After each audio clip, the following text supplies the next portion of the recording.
শুভ সকাল, কেমন আছেন সবাই? আশা করি সবাই অনেক ভালো আছেন। আপনারা অনেকেই জানেন আমরা আছি ভারতের পশ্চিমবঙ্গ রাজ্যের সবথেকে উঁচু শৃঙ্গ সান্দাকফু। গতকাল আমরা ল্যান্ড রোভার জিপে করে 31 কিলোমিটার পাহাড়ি পথ পাড়ি দিয়ে মানেভঞ্জন থেকে সান্দাকফু পর্যন্ত এসেছি, যা আমাদের আগের এপিসোডটি দেখলে বুঝতে পারবেন। ওপরে আই বাটনে দেওয়া আছে, চাইলে দেখে আসতে পারেন। আর এই এপিসোডটি হচ্ছে আমার সান্দাকফু, দার্জিলিং এবং সিকিম ট্যুর সিরিজের তৃতীয় এপিসোড। আর এই এপিসোডে আমি আপনাদেরকে সান্দাকফু থেকে মানেভঞ্জন হয়ে দার্জিলিং পর্যন্ত নিয়ে যাব। যাওয়ার পথে সান্দাকফু ঘোরার আমাদের কি পরিমাণ কস্টিং হয়েছিল সেটা আপনাদের সাথে শেয়ার করব। এছাড়াও সন্ধ্যার দার্জিলিং এর মল রোড এরিয়াটা কেমন ছিল সেটা আপনাদেরকে ঘুরে দেখাবো। দেখতে থাকুন ভিডিওর শেষ পর্যন্ত, আর চ্যানেলটিকে সাবস্ক্রাইব করে পাশেই থাকুন।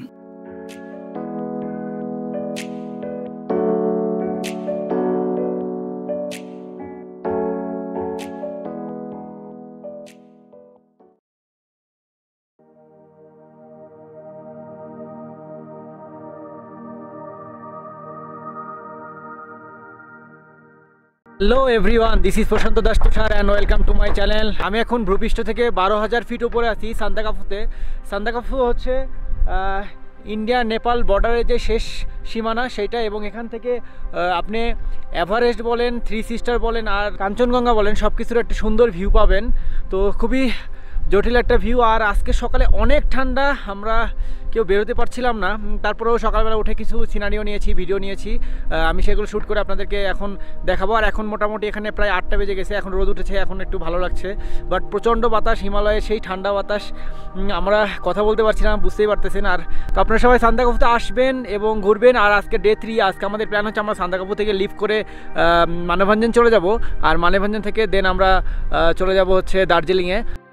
হ্যাঁ বন্ধুরা, আমরা সকাল 6টার আগেই ঘুম থেকে উঠে পড়েছি সূর্যোদয় দেখার জন্য। সকালের প্রথম ভাগের আলো কাঞ্চনজঙ্ঘার উপর পড়ে পুরো কাঞ্চনজঙ্ঘাটাই যেন সোনালী কালারের রূপ ধারণ করেছে। দেখে মনে হচ্ছে যেন স্লিপিং বুদ্ধার শরীরে কেউ যেন আগুন জ্বালিয়ে দিয়েছে। এই যেন এক অন্যরকম কাঞ্চনজঙ্ঘা। একই সঙ্গে আজকে সকালে আমরা এভারেস্টও দেখতে পাচ্ছি। পুরো এভারেস্টটা দেখে মনে হচ্ছে যেন সোনালী কালারের একটা বরফের স্তূপ। গতকাল অনেক মেঘ থাকায় এবং একটু ফগি ওয়েদার হওয়ার কারণে আমরা এভারেস্টকে দেখতে পেয়েছিলাম না, বাট আজকে পুরোপুরি ক্লিয়ার দেখতে পাচ্ছি। কিন্তু এরই মধ্যে আমরা আমাদের ট্যুর প্ল্যানের ডিসিশনটা কিছুটা চেঞ্জ করি। আপনারা জানেন আমাদের আজকে সকালে ফালুট যাওয়ার কথা ছিল, আমাদের গাড়ির প্যাকেজও ওইভাবে কেনা ছিল এবং পেমেন্ট করা ছিল 9,500 রুপি। কিন্তু গতকাল রাতের প্রচন্ড ঠান্ডায় এবং উচ্চতাজনিত কারণে আমাদের টিম মেম্বারদের 3 জন খুবই অসুস্থ হয়ে পড়ে, এক কথায় বলতে গেলে মাউন্টেন সিকনেস। তাই আমরা ডিসিশন নিই আমরা আর ফালুট যাব না, সরাসরি সান্দাকফুতে কিছুটা সময় থেকে আমরা সেখান থেকে মানেভঞ্জনে ব্যাক করব।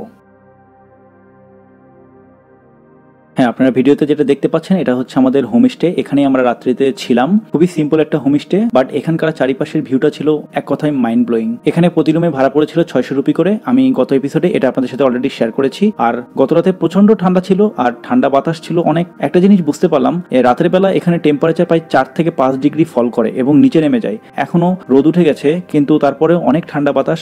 যাই হোক, আমাদের নাস্তা অলরেডি রেডি। নাস্তার আইটেম হচ্ছে 1 বাটি ম্যাগি, সাথে 1টি করে ডিম সিদ্ধ। আর জনপ্রতি এই নাস্তা করতে আমাদের খরচ পড়লো 70 রুপি করে।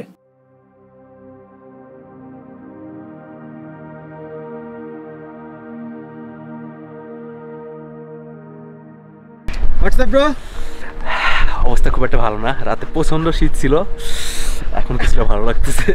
বাট তবুও আপনাকে আসতে হবে, দার্জিলিং আসতে হবে, আপনাকে দেখতে হবে হিমালয়, দেখতে হবে থ্রি সিস্টার, দেখতে হবে আপনার পিছনে এভারেস্ট, দেখতে হবে মাউন্ট এভারেস্ট, সব দেখতে হবে আপনাকে। What is your feelings? সাদা সাদা। Hello WhatsApp, fine. What is your feelings?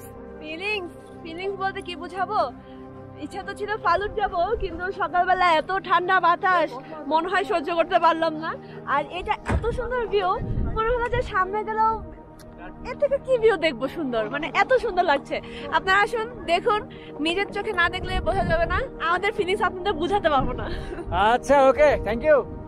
Hello दादा, गुड मॉर्निंग। मॉर्निंग, कैसे हो? बढ़िया। Oh, what is your feelings today? Dress good, Okay, let's go. Let's go. হ্যাঁ, এখন প্রায় সকাল 9:30টার মতো বাজে। আমরা হোমস্টের ভেতরে গিয়ে আমাদের ব্যাগেজগুলো নিয়ে আবার চেক আউট করে ফেললাম। আর আমরা ডিসিশন নিলাম আমরা তাড়াতাড়ি সান্দাকফু থেকে চলে যাব মানেভঞ্জনের উদ্দেশ্যে, এবং সেখান থেকে আমরা দার্জিলিং চলে যাব। আর দার্জিলিংয়ে আমরা তাড়াতাড়ি পৌঁছাতে পারলে আমরা দার্জিলিংয়ে বিকাল সময়টা কিছুটা ঘুরে দেখতে পারবো। আমরা সবাই বের হয়ে যাচ্ছি সান্দাকফু ছেড়ে। এখন আমরা ডিরেক্ট মানেভঞ্জনের দিকে চলে যাব।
মানেভাঞ্জনে আবার চলে এসেছি।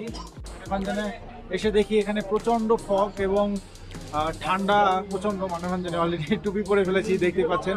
বাট আমরা যদি গতকাল যখন বের হয়ে গিয়েছিলাম তখন এত ঠান্ডা ছিল না। তো এখন আমরা লাঞ্চ করবো এখানে মেনলি। এখন প্রায় 1:30টার মতো বাজে, 1:30-2টার মতো বাজে ইন্ডিয়ান টাইম।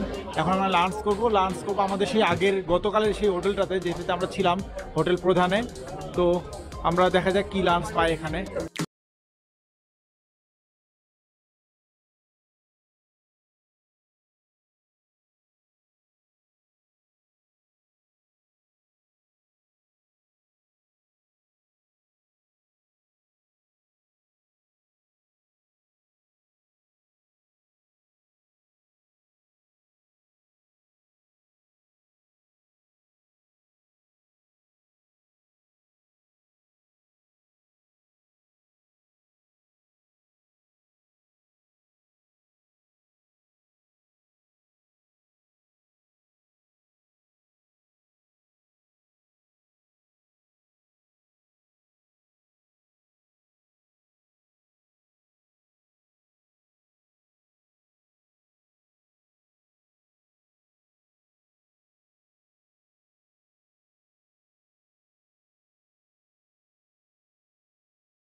আমরা যেই রুমটাতে থাকবো সেটা একটু আপনাদেরকে ঘুরে দেখাই।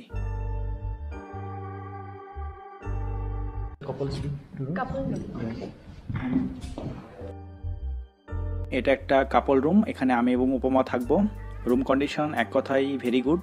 রুমের মধ্যে টিভি, আলমারি, ড্রেসিং টেবিল, সোফা, ছোট্ট টি টেবিল, মোটামুটি সবই আছে। এই রুমের অ্যাকচুয়াল ভাড়া ছিল 3000 রুপি। অফ সিজন হওয়ার কারণে এখানেও আমরা 50%-এর মতো ডিসকাউন্ট পেয়েছি। ভ্যাট ট্যাক্স সবকিছু মিলিয়ে আমাদের এই রুমের ভাড়া পড়েছে মাত্র 1500 রুপি, সাথে কমপ্লিমেন্টারি ব্রেকফাস্ট। এটা হচ্ছে আরেকটা রুম। এই রুমটায় আমাদের টিম মেম্বারদের 4 জন থাকবে। এটা হচ্ছে ফ্যামিলি সাইজ রুম। রুমে ঢুকতে একটা ড্রয়িং রুমের মতো, তারপর একটি রুম। এই রুমের মধ্যে বেড, সোফা আছে। এর ভেতরে আরও একটি বড় সাইজের রুম আছে, সেখানে 2টা বেড রয়েছে। এই রুমের অ্যাকচুয়াল ভাড়া ছিল 4500 রুপি, কিন্তু একটু অফ সিজন হওয়ার কারণে আমরা এই রুমে 60%-এর মতো ডিসকাউন্ট পেয়েছি। আমাদের এই রুমে ভাড়া পড়েছে মাত্র 2000 রুপি, ইনক্লুডিং ভ্যাট ট্যাক্স এবং সাথে কমপ্লিমেন্টারি ব্রেকফাস্ট। আমরা এখন রাজার বাড়ি থেকে রানীর বাড়ি থেকে বের হয়ে মল রোডের দিকে যাচ্ছি। আমরা আমাদের গেস্ট হাউস থেকে বের হয়ে লোকাল ট্যাক্সি ধরে মল রোডের নিচে ট্যাক্সি স্ট্যান্ডে এসে নেমেছি। জনপ্রতি 20 রুপি করে ভাড়া পড়েছে। আর নেমেই এমন কিছু স্ট্রিট ফুডের দোকান চোখে পড়ে গেল। আমরা সন্ধ্যার নাস্তা হালকা করে এই স্ট্রিট ফুডগুলো দিয়ে সেরে নিলাম। এরপর আবার হাঁটতে হাঁটতে উপরের দিকে যাচ্ছি।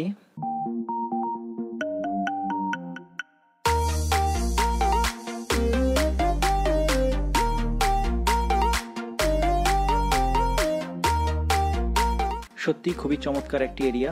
চারিদিকে শীতের পোশাকের দোকান, এছাড়াও বিভিন্ন আইটেমের ভালো ভালো কিছু ব্র্যান্ডের দোকানও আছে।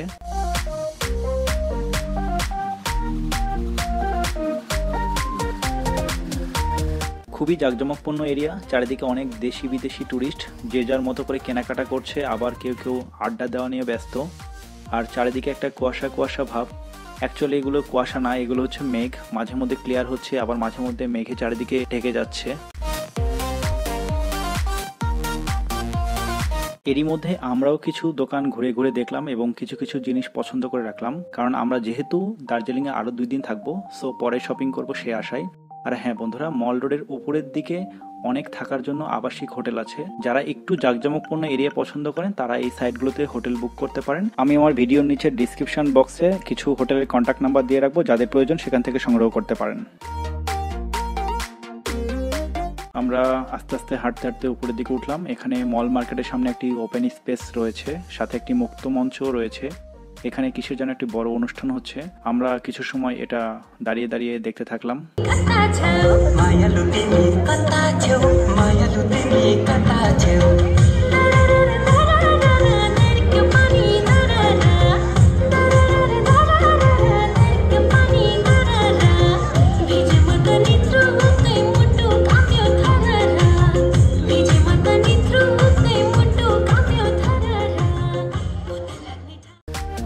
হ্যাঁ বন্ধুরা, এখন প্রায় রাত 8:30 মতো বাজে। আমরা চিন্তা করে দেখলাম আমাদের গেস্ট হাউসে কোনো খাবার অর্ডার করা নেই, আর আমরা ওখানে গিয়ে ডিনারও পাবো না, তাই আমরা এখান থেকে খেয়ে যাবো বলে ডিসিশন নিলাম।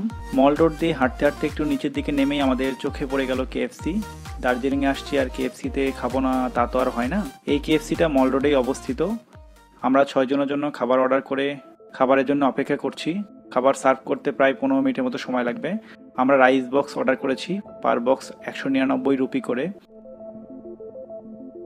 আমাদের খাবার অলরেডি চলে এসেছে। প্রতিটি বক্সে রাইস, চিকেন ফ্রাইস, 2 পিস করে চিকেন উইংস, কোল্ড ড্রিঙ্কস এবং 1 পিস করে চকলেট কেক আছে। আমরা ডিনার শেষ করে বেশি দেরি না করে একটি ট্যাক্সি নিয়ে আবার আমাদের গেস্ট হাউসে চলে আসি। আর রাতের বেলা গেস্ট হাউসের বাহিরের ভিউটা খুবই অসাধারণ, আপনারা দেখতেই পাচ্ছেন। যাই হোক বন্ধুরা, আমি আমার ভিডিওর শেষের দিকে চলে এসেছি। আমাদের এই ট্যুর সিরিজের 4র্থ পর্ব দেখার আমন্ত্রণ জানিয়ে 3য় পর্বটি আমি এখানেই শেষ করছি। আর ধৈর্য ধরে শেষ পর্যন্ত আমার ভিডিওটি দেখার জন্য অসংখ্য ধন্যবাদ। সবাই খুব ভালো থাকবেন, সুস্থ থাকবেন। Bye bye, take care, tata.